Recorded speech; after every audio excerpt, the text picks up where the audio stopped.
टडा. आणि ह्याच प्रकारे आपले उकडीचे मोदक तयार झालेले आहेत.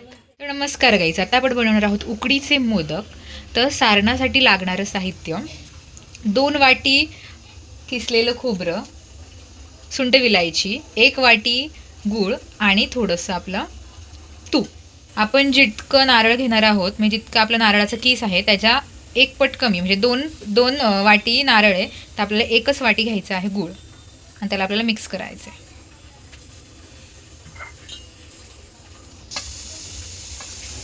आणि लो फ्लेमवरती आपल्याला गॅस ठेवायचा आहे आणि त्याच्यामध्ये सगळं हे मिक्स करून घ्यायचं आहे. जोपर्यंत गूळ वितळत नाही तोपर्यंत आपल्याला हा मिक्स करून घ्यायचा आहे.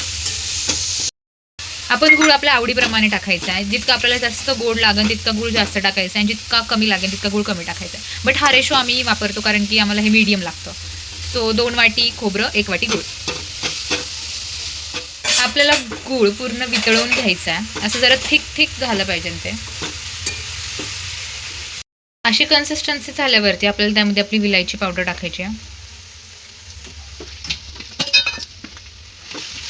आपण इथे तांदळाचं पीठ 3 वाट्या घेतलं, तर त्याच वाटीने आपण पाणी 3 वाटी घेणार आहे. झटपट आपण 3 वाट्या पाणी आता घेणार आहोत. ज्या वाटीने आपण पीठ घेतले त्याच वाटीने आपल्याला पाणी घ्यायचं. आता आपल्याला ह्याच्यामध्ये चवीप्रमाणे मीठ टाकायचं आहे आणि थोडंसं तूप टाकायचं आहे, 1 चमचा. आणि 1 चमचा तूप टाकायचं आहे, 2 चमचे टाकायचे आणि साखर 1 चमचा. आता याला उकळी येस तोपर्यंत आपल्याला ठेवायचं आहे आणि त्याच्यामधलं आपण थोडंसं पाणी काढून टाकणार आहे, कारण की काही पिठांना जास्त पाणी लागतं तर काही पिठांना कमी पाणी लागतं. सो आपण आपल्या अंदाजाने त्यामध्ये नंतर पाणी टाकू शकतो. सो आपण थोडंसं पाणी काढून घ्यायचं याच्यामधनं. त्याला अशी उकळी आली आहे तर आपण ह्याच्यामध्ये थोडंसं पाणी काढून घेऊयात. 1 वाटी पाणी आपण इथे काढून घेतलं आहे. त्या पाण्यामध्ये पीठ टाकायचं आहे आणि आपल्याला आपला गॅस चालूच ठेवायचा आहे.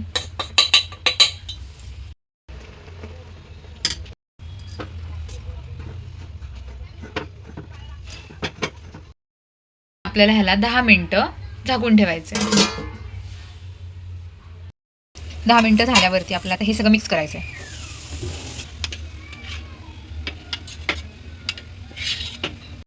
मळता खूप ड्राय वाटत असेल तर आपलं जे आधीचं पाणी होतं जे आपण काढून ठेवलं होतं तर ते आपण ह्याच्यामध्ये थोडं टाकून त्याला मळून घ्यायचं. पूर्ण लोण्यासारखं आपल्याला त्या पिठाला मळायचं आहे आणि मग त्याच्यावरती गोल राऊंड करून घ्यायचे, जशी की आपल्याला आपल्या मोदकाची जशी साईज हवी आहे तशाप्रमाणे. आता आपण इथं इडली बनवायचं भांडं घेतलं, त्यामध्ये थोडंसं पाणी टाकून ते आपण उकळायला ठेवलं. सगळे आपण गोळे बनवून घेतलेत. आता आपण थोडंसं आपल्या पोळपटाला तेल लावून त्याची लाटी बनवून घ्यायची आहे. एकदम पातळ अशी लाटी बनवायची आहे, जास्तही पातळ नाही बनवायची की त्यातून आपलं सारण येते बाहेर येईल. तर अशी लाटी झाली आपली आणि त्यामध्ये आपलं जे सारण आहे ते टाकायचं आहे.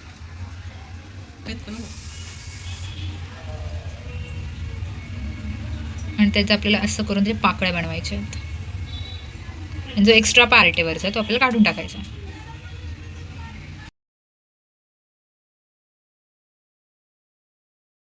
तर आता आपले हे मोदक बनवून झालेले आहेत. तर आता आपण आपल्या इडलीच्या भांड्यामध्ये ते टाकायचे. आता ह्या भांड्यांना आपल्याला तेल लावून घ्यायचे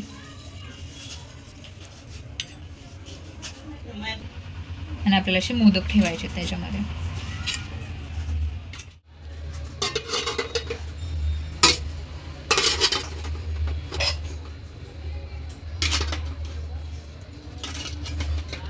तर आपण ह्याच्यामध्ये मोदक सगळे एकावरती ठेवले आणि आपल्याला झाकण लावायचं आणि गॅसवरती मीडियम फ्लेमवरती ठेवायचं.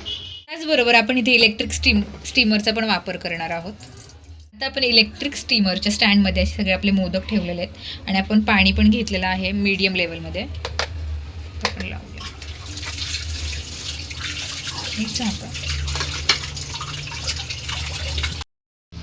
चालू करूयात. बट वाय इट्स नॉट चालू होईंग. फ्लेमवरती ठेवायचे पहिलं 1 वरती.